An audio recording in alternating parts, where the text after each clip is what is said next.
అండి, welcome to Vishruti world. ఈరోజు అయితే ఒక టాపిక్ తోటి అయితే వచ్చిన ఏంటి అంటే చాలామంది ఏమంటారంటే ఆడవాళ్ళ కంటే మగవాళ్ళు ఎక్కువ, కొంతమంది ఏమంటారు తక్కువ మంది అంటారు మగవాళ్ళ కంటే ఆడవాళ్ళు ఎక్కువ అని ఆడవాళ్ళు కొంతమంది అంటారు. నన్ను అడిగితే అసలుకి ఆడ మగ ఇద్దరు రెండు జెండర్స్ వేరైనప్పుడు ఇద్దరు గొప్ప అని ఎట్లా, నేను గొప్ప ఎట్లా ఇద్దరు ఆడవాళ్ళు ఎవరు గొప్ప, ఇద్దరు బలవంతులు అట్లా, ఇద్దరు మగవాళ్ళు ఎవరు గొప్ప, అదైతే ఓకే. అయితే నేను ఇప్పుడు దీని గురించి ఎందుకు అంటే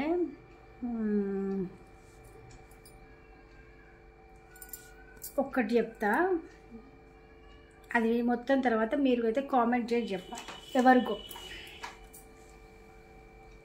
నాకు తెలిసిన దాంట్లో ఒక చిన్న స్టోరీ తోటైతే చెప్తా.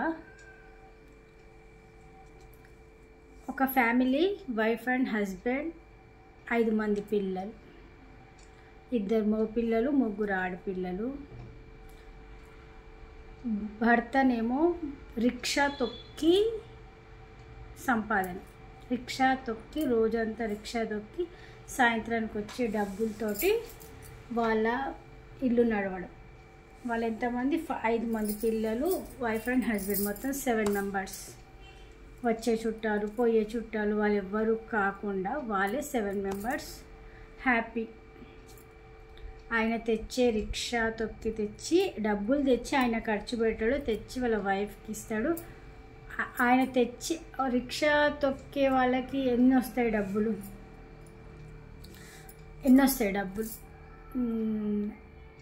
ఆ డబ్బులతోటే 7 మెంబర్స్ తినడానికి, ఉండడానికి, బట్టలకి, ప్రతి దానికి అందులోనే ఆమె అన్నీ సమకూర్చి హ్యాపీగా ఉన్నారు.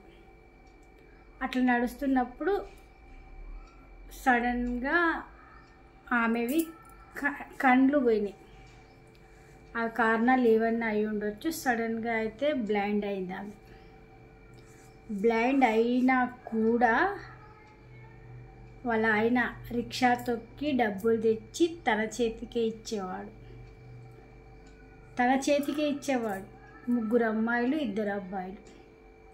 అబ్బాయిలు కూడా చిన్నగా ఉన్నప్పుడు సరే, కొంచెం పెద్దగా అయిన తర్వాత 2 అబ్బాయిలు కూడా చేసేవాళ్ళు. వాళ్ళు కూడా తెచ్చి వాళ్ళ అమ్మకే ఇచ్చేవాళ్ళు. ఆమె బ్లైండ్ అయినా కూడా ఆమె డబ్బులు, నేను చూసిన ఆమె దగ్గర నుంచి చూసిన ఆమెని కాబట్టి చెప్తున్నా. ఆమె బ్లైండ్ అయినా కూడా ఎంత జాగ్రత్త అంటే తన కూర్చున్న ప్లేస్లో మెత్తలు పక్కన పెట్టుకోవడానికి, వీపు వెనకాల ఒకే దగ్గర తను నడవదు, ఏం చేది ఒకే దగ్గర, కొంచెం పర్సనాలిటీ మంచిగా ఉండేది, ఒకే దగ్గర కూర్చున్న ఆమె మెత్తలల్లో ఆమె సరౌండింగ్లోనే ఆ డబ్బులన్నీ దాచుకునేటివి. ఎవరిని నమ్మి వేరే కూతుర్లకి కొడుకులకి ఎవ్వరికి వాళ్ళు దాచిపెట్టుమని ఏమి లేదు. వాళ్ళు ఇచ్చిన పైసలు, అది 100 రూపాయల నోట, అప్పుడు 1000 రూపాయల నోట్లు ఉండేవి కాదు, ఇప్పుడు లేవు. కానీ 1000 రూపాయల నోట, ఎంత నోటు, 500 నోట అని కాలు ఇట్లా టచ్ చేసి తెలుసుకునేది. నాకు బాగా ఎక్కువ పరిచయం ఉన్న మనిషి కాబట్టి నేను అంత అబ్జర్వ్ చేసిన చిన్నగా ఉన్నప్పుడు ఆమెని.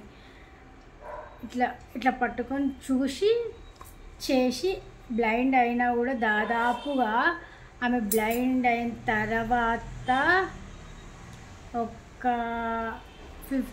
10 ఇయర్స్ పైనే ఉంది మనిషి, మంచినే ఉంది. ఉన్న ప్లేస్లోనే వండుకుంటా, వంట కూడా పిల్లలకి చేపించేది. ఈ వంట ఇట్లా చేయాలి, ఈ వంట ఇట్లా చేయాలని ఆడపిల్లలతో చేపించేది. వాళ్ళు ఏదన్నా తప్పు అంటే తిన మాట వినకపోయినా కానీ గట్టిగా చేతులు పట్టుకొని చేతులు వదలకుండా, తెలుసా, పనిష్మెంట్ అయితే చాలా సివియర్గా ఇచ్చేది పనిష్మెంట్. పిల్లలు చెప్పిన మాట వినకపోతేనైతే, ఆడపిల్లల విషయంలో అయితే అట్లా నడిచేది. సడన్గా తనకి ఒక కొడుకు పెళ్ళి, ఒక కూతురు పెళ్ళి చేసేసిరు. అటు ఇటు ఆమె ఉన్నప్పుడే ఒక కొడుకుది ఒక కూతురుది పెళ్ళి అయిపోయింది.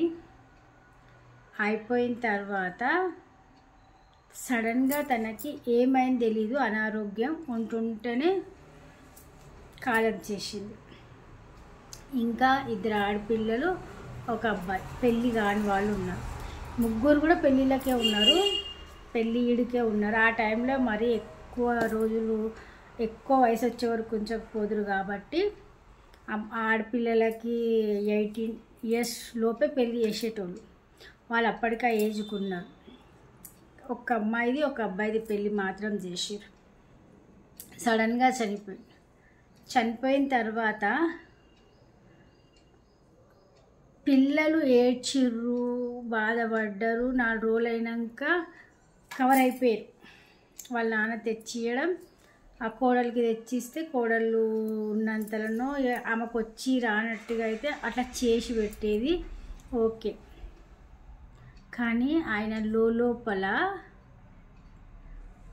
టెన్షన్, అంటే వీళ్ళు బయట పడిపోయారు. ఇప్పుడు భార్య ఆమె బ్లైండ్ అయి ఉండొచ్చు, ఏమైనా అయి ఉండొచ్చు, కానీ వాళ్ళు అసలుకి ఇంటికి రాకపోతే భార్య టెన్షన్ పడుతుంది. వేరే వాళ్ళకి ఎందుకు, వాళ్ళ అంకుల్ కూడా మార్నింగ్ పోతే నైట్ అయినా ఇంటికి వచ్చేసేవాడు. ఇంతకుముందు అయితే వాళ్ళ వైఫ్ కాలం చేసిన తర్వాత అయితే రావడం, తాగి అట్లే రోడ్డు మీద వండుకోవడము, ఇష్టం ఉన్నప్పుడు వచ్చి మార్నింగ్ వచ్చి వాళ్ళ పరిస్థితి అంటే ఆయన డబ్బులు తెచ్చిస్తే వాళ్ళు తినడానికి పొద్దుగాల చాయ్ అయినా ఏవైనా కానీ ఆయన డబ్బులు తెచ్చిచ్చిన తర్వాతనే వాళ్ళ ఇంట్లో పొయ్యి వెలుగుతుంది అన్నమాట.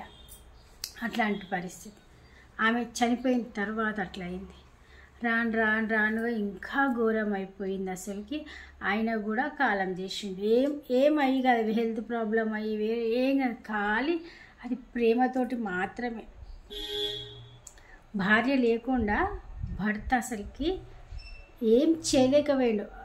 ఆయన తర్వాత ఆడపిల్లల పెళ్ళిళ్ళు, ఆమె చనిపోయిన తర్వాత తండ్రి ఆడపిల్లల పెళ్ళిళ్ళు చేయలే, ఇంకో కొడుకున్నాడు, ఆయన పెళ్ళిళ్ళు చేయలే. ఆయన ఎక్కువ తాగనీకి అలవాటు అయిపోయి అట్లయిపోయి కాలం చేసిండు. ఇక పిల్లల పరిస్థితి అనేది తర్వాత సంగతి. నా టాపిక్ ఇంకొక ఫ్యామిలీ. అక్కడ అట్లా అయిపోయింది కదా. ఆడామె ఇంటి సంపాదించుకొచ్చాడు భర్త బాధ్యత ఎంతో, ఇల్లు నడిపియడం, ఇల్లు సంసారం పిల్లల్ని చూసుకోవడం ఆడవాళ్ళది కూడా అంతే బాధ్యత. సేమ్ ఇంకో ఫ్యామిలీ కూడా వైఫ్ అండ్ హస్బెండ్, ఒక 4 పిల్లలు. 4 పిల్లల్లో మంచి ఫ్యామిలీ వాళ్ళది, చాలా హ్యాపీగా ఉండే ఫ్యామిలీ, ఏ ప్రాబ్లమ్స్ లేవు. అంటే ఇద్దరు కష్టపడేటోళ్ళు, వాళ్ళ ఫ్యామిలీని మంచిగా చూసుకునేటోళ్ళు. వాళ్ళకి ఏమి అంటే ఆస్తులు అట్లాంటివి ఏం లేవు. వాళ్ళు నెల జీతం రావాలి, తినాలి, అట్లే ఉండాలి. సడన్గా ఆ ఇంట్లో ఆ పిల్లల తండ్రి చనిపోయాడు. 4 పిల్లలు కదా. 4 పిల్లల్లో అందరు చిన్నవాళ్ళే పిల్లలు, ఎవరు పెద్దవాళ్ళు లేరు. వాళ్ళ తండ్రి చనిపోయాడు, ఆ పిల్లల తండ్రి చనిపోయాడు. ఏం లేవు వాళ్ళకి, అసలుకి ఎటువంటి ఆధారం లేవు. 2 ఆడపిల్లలు, 2 మగపిల్లలు. కానీ తల్లి ఏం చేసిందో తెలుసా? అసలుకి చాలా ఏడ్చుంటుంది తల్లి, చాలా ఏడ్చుంటుంది. చాలా చిన్న వయసులోనే అట్లా అవ్వడం కాబట్టి చాలా బాధపడి ఉంటుంది. పిల్లలు కూడా చాలా బాధపడి ఉంటారు. కానీ